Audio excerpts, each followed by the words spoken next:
what is required is for these entrepreneurs to really grow at the rate at which they're capable of growing, the repayment has to be linked to the performance of the business. So we really need to be part of the risk of the business. So only when their mindset is focused on business and not really fixed upon paying the EMI, only then they would be able to concentrate on the business and grow. So this product really needs to have the repayment linked to the profit of the business. So a percentage of the profit which is left after taking care of the growth of the business, retained earnings, drawdown that the entrepreneur makes, so whatever is left over, that is the amount that should be given to the investor. Now, what I'm saying is not theoretical. I wouldn't have made this statement, let's say, 5 years back.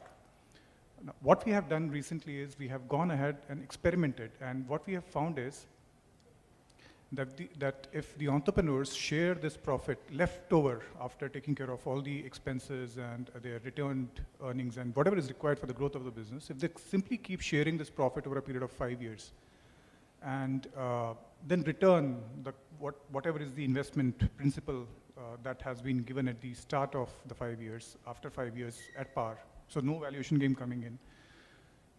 And all what I'm saying has been designed by the entrepreneurs themselves. It's not professionals like me who have gone and done anything. So entrepreneurs designing this product themselves, if we go ahead with that, it is capable of returning, and we are seeing it in the field, we are seeing and ROCE, return on capital employed, of 12% to as high as 35%. I'm repeating, ROCE, which is return on the capital employed of as low as 12% to as high as 35%.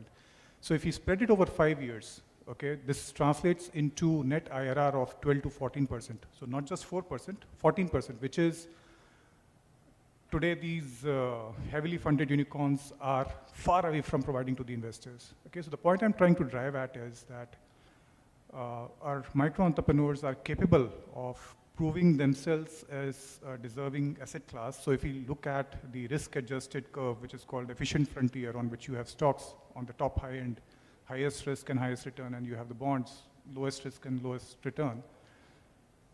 This segment falls somewhere in between, wherein the risk is moderate and return is also moderate, and therefore it's capable of becoming an asset class over a period of next 10 to 20 years. So I think VC world, because they have not really seen any kind of return in this segment, so they won't come right now. They are capitalists, right?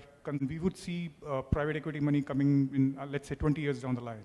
Right now, it's the ministry, it's the government, it's the donor agencies who have to take all that pain of doing all the experiments, seeing what is successful, what is not successful, establishing the IRR over a period of 4 or 5 cycles to really attract large mainstream capital coming into the sector.